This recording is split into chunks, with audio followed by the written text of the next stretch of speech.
Welcome back, everyone, to Global War 1936, Operation Lone Ranger. Oh, I gotta get these roundels situated here. It is not Italy's turn.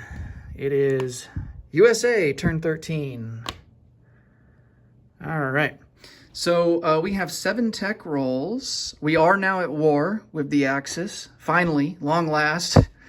It only took 13 turns, but, well, I guess technically 12. But, yeah, so we are going to be going for, hopefully we can hit jet fighters this time, fingers crossed. And we really need to advance on long-range aircraft as well. So those are the 2 techs that I really want to hit on this go-around. Let's see, let's count and make sure.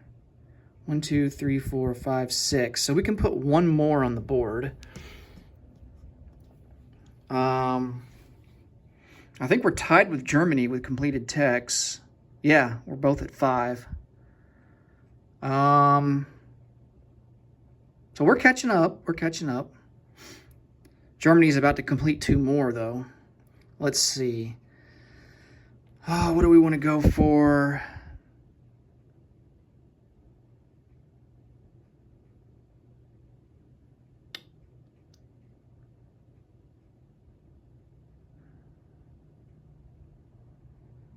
I'm thinking, let's go advanced mechs. All right, that's going to be 1, 2, 3, 4, 5, 6, 7. Yeah, it's going to be 7. All right, so let's get these on the board. Advanced mechs at a 7.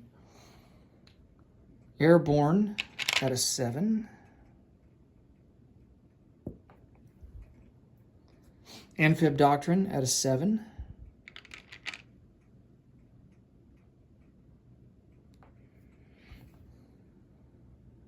Heavy Armor is at an 8. Jet Fighters is going to be at an 8.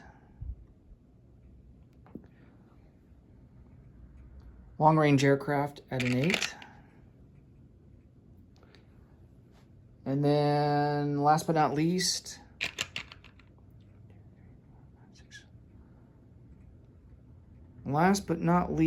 we have large ship construction, which is going to be at an 8. And we will roll that one separately. So the combined roll here is going to be for jet fighters.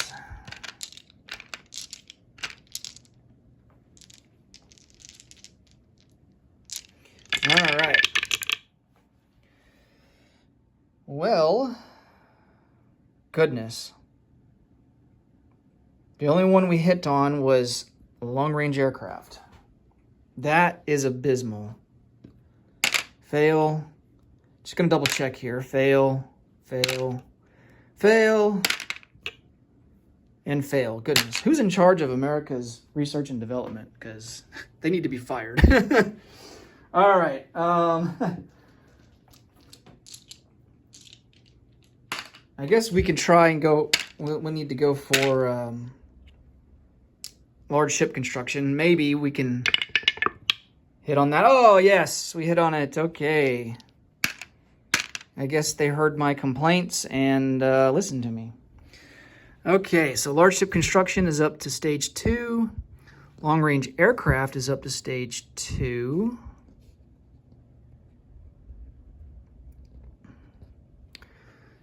Okay. Still, 2 out of 7 is not great. Okay, purchases. So I've already got purchases on the board here. I spent all but 1 of our IPP. Big thing to note here is I went with quite a bit of Lend-Lease. And honestly, I should have been doing this from the moment that I was able to Lend-Lease. And that is sending stuff to Russia and to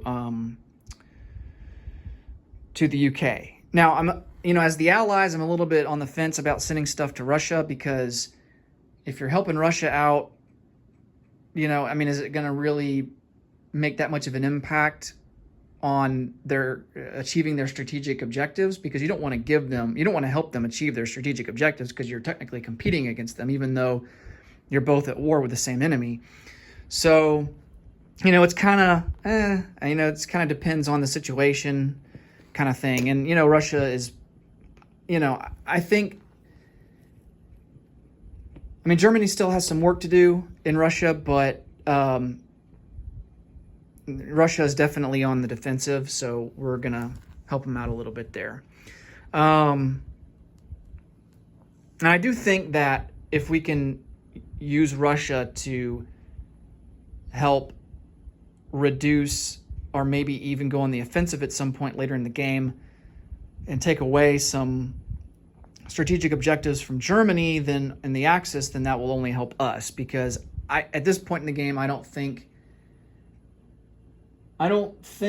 that the Soviet or the Comintern is going to win. They're at 4 strategic objectives right now, and I think we're sitting at like 5. So now they might win the Spanish Civil War. If they win the Spanish Civil War, and I'm lend-leasing them artillery, and that might not be a good idea to give, to help them out in that endeavor. So I don't know. It's kind of a gray area. I'm not really sure.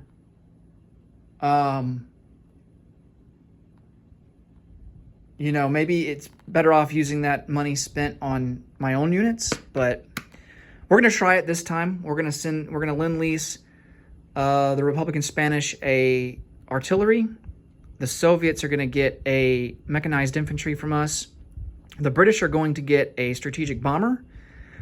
And now you might ask, well, why aren't you going to send them a heavy strategic bomber? Because you have access to it. Well, according to the rules, you can't send technology that is acquired, that you've obtained after you've researched it, units that are acquired through technology, you can't lend-lease to other countries. So it has to be the default units in the game.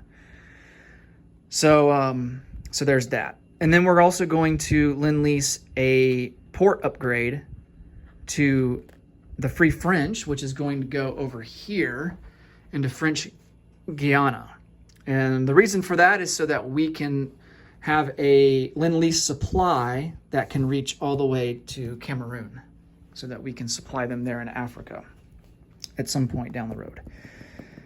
Other than that, we purchased 2 strategic bombers, 2 carrier planes, a tactical and a fighter for the carrier that we're going to be bringing over into the Pacific from the Atlantic, and then a couple of escorts for our strategic bombers, 2 fighters, and then 2 militia. One's going to go in San Francisco, one's going to go into Hawaii, and then we have 2 naval transports, and both of those are going to go over in the European theater. All right, combat movements. Let's see. Now that we are at war, we can start figuring out some things. We don't really have any combat moves there in the Atlantic. The Pacific, we're kind of sitting, I don't know, it might be even slightly to our disadvantage to attack this Japanese fleet here in P-36, so I don't think that would be a smart idea to go after that. We also don't want to move down to P-47 when we could take the Marshall Islands. That's worth an IPP and has an airfield. So that would be something good to take. But we don't want to leave Hawaii exposed, especially with more reinforcements coming in. We don't want to leave them high and dry. So maybe we play it a little bit defensive from now until we feel like we have a strong enough force to really project out.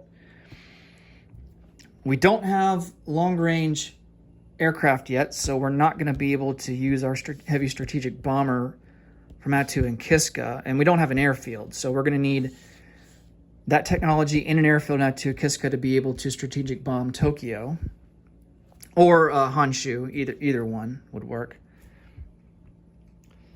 So,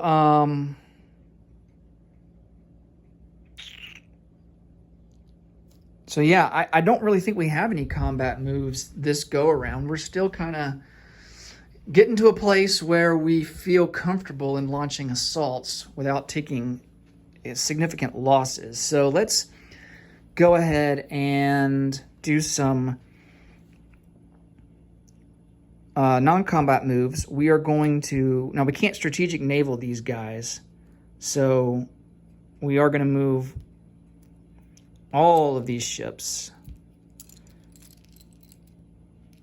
over here into P31. Now, the two battleships, they can only move into P31, but these guys can move one more into P30. Actually, I'm going to move the carrier into P25 so he can pick up those planes, but these two light cruisers are going to come over, and this heavy cruiser is going to come over into P30. And then we've got some destroyers. These guys are going to come down 1. Now, these guys can move 4. So 1, 2, 3, 4. And these guys can move 4. 1, 2, 3, 4. And join up with this fleet here in P30. And then these guys will have to settle here with the battleships in P31. And that is a decent naval force there. So I'm feeling pretty good about that. Once we get everything consolidated, then maybe we can try and take it to Japan at that point. Okay. These coastal submarines, the Soviets have a pretty good handle on convoy rating over there. We're just going to slowly move these guys out across the Atlantic, A38. This medium bomber and heavy strategic bomber, they are going to come over to England. And they are going to settle in... We're going to put them in London. So... Oh, man. We almost need our own unit card, because there is not much space in London. All right. Let's see. USA. Do we have a USA one? Yes.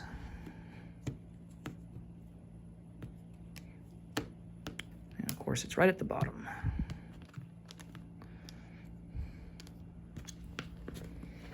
Okay. We're just going to, I mean, we're going to be adding more and more units there, so we might as well go ahead and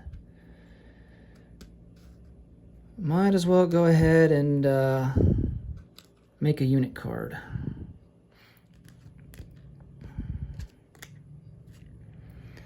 All right.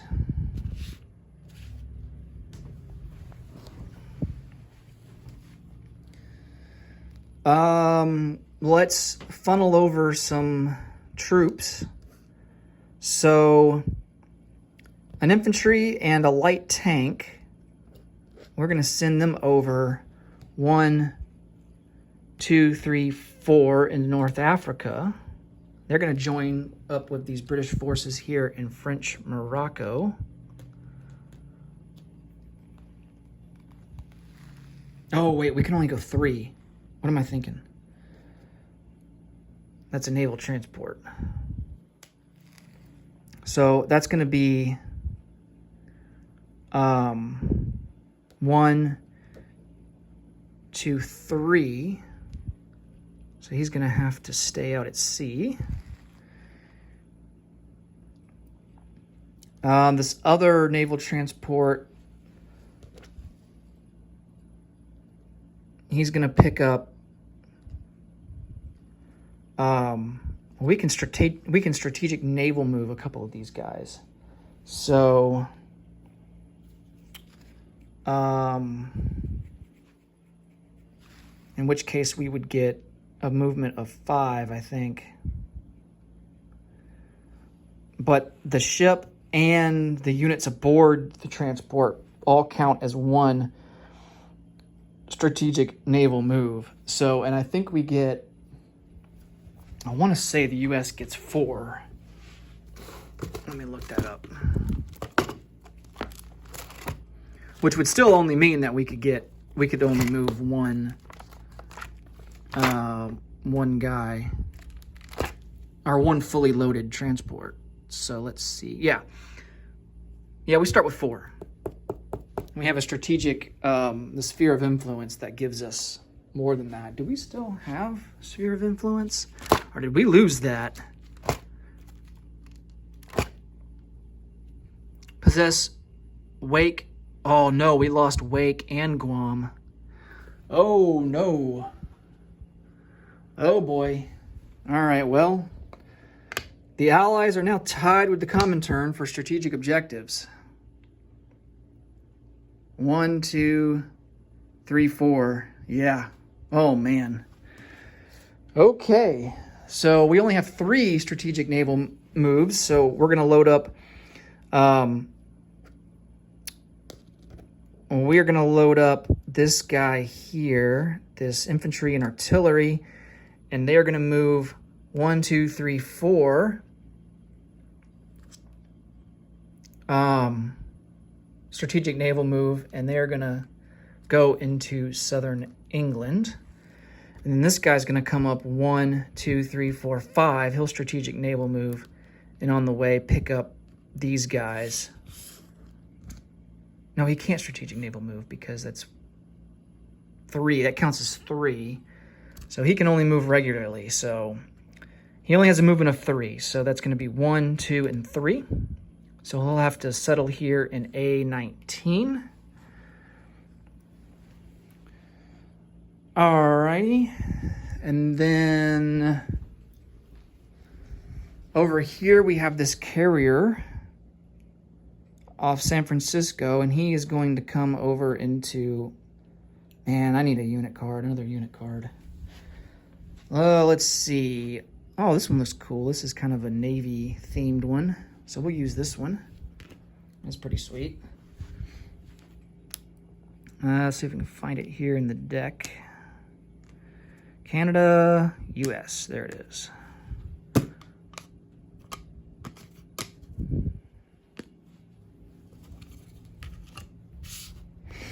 Okay. Oh, so let's load these guys up. Oh, the unit card might not be big enough. This is a lot of guys.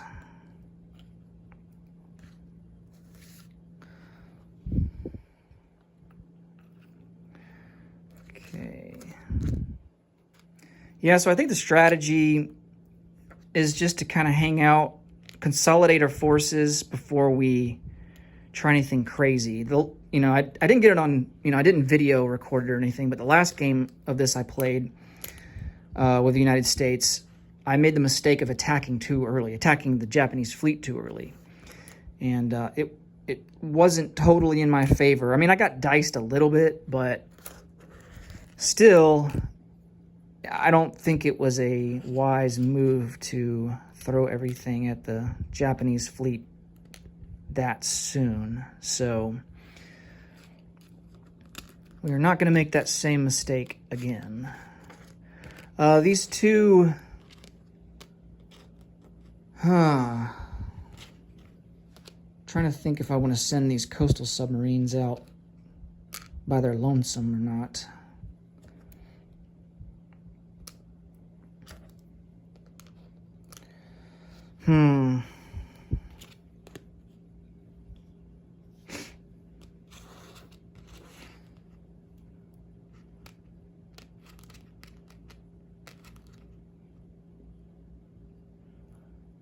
Yeah, we'll send them up to Midway.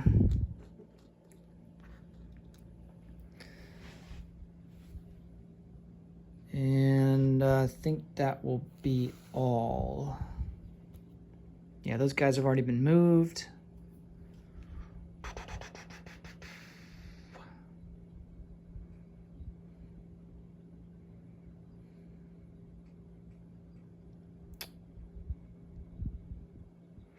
We could reinforce Midway with a couple of guys.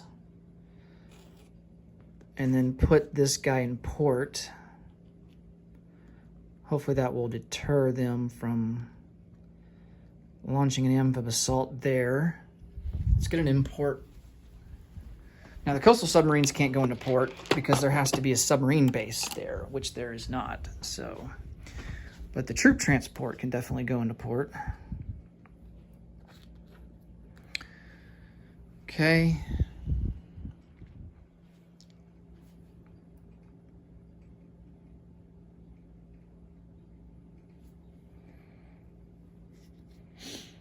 I think that's all for non-combat moves. Let's get some units out on the board here. So we got some militia. One will go into San Fran. The other one will go into Hawaii.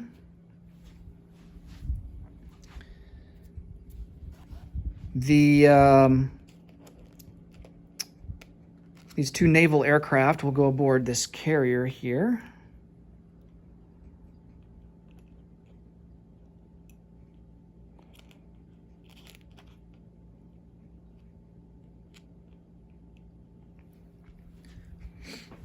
And I think with that, 1, 2, 3, 4, 5, 6, 7, 8.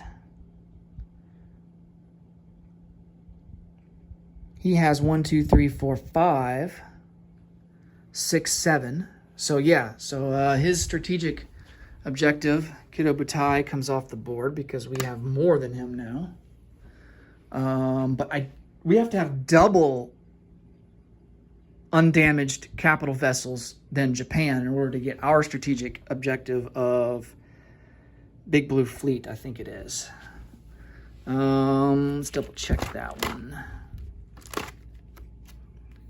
Yes, USA has twice as many undamaged capital ships in the Pacific as Japan. So, yeah, so we don't have that yet. So we're kind of even right now. But that does bring the Axis down one strategic objective down to 7 compared to our 4 and the Comintern 4. Okay. We have all of these guys here that are going to go into Europe. So, the two fighters, they're going to be manufactured in New England here at this minor factory. The strategic bombers are going to go into New York, along with these two naval transports. And then for our Lend-Lease,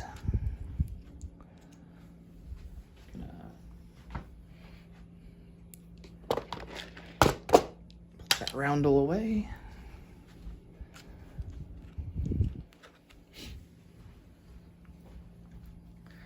For our Lend-Lease, French Guiana will get that minor port upgraded to a major. The British will receive 1, 2, 3, 4, 5. Let's see. He'll leave New York. 1, 2, 3, 4, 5. He has to go into southern England. Unfortunately, I can't reach London. I really need to get a unit card for southern England. I'll do that off camera. And then the Russians, let's see, this might be, well, we'll do these guys first. Hopefully we can reach. I think we can. 1, 2, he'll leave the Carolinas, 1, 2, 3, 4, 5 into western Andalusia.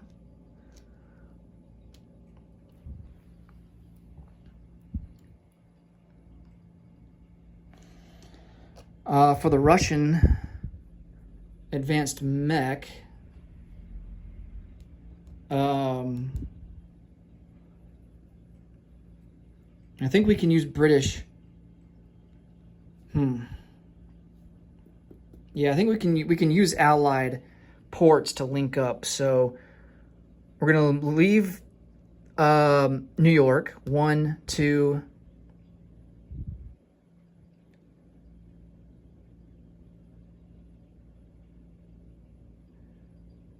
3, 4, 5, Northern Ireland. 1, 2, 3, 4, 5, and he'll be dropped off into Kola. Delivered to Kola. Okay.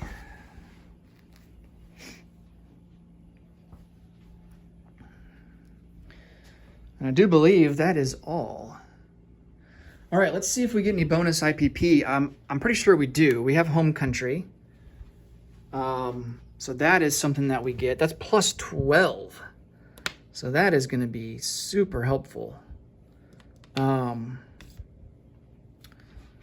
So our base is 61. Plus 12 is going to be 73.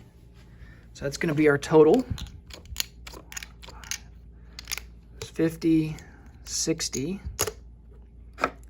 73. All right. Actually gives us 74 for next turn. All right, fantastic. All right, thanks so much for watching, guys, as always. Really appreciate it. That is a wrap on turn 13. Next up will be turn 14, starting off with Nationalist Spain and Germany. Until then, take care, everyone, and I will see you in the next turn. Bye-bye.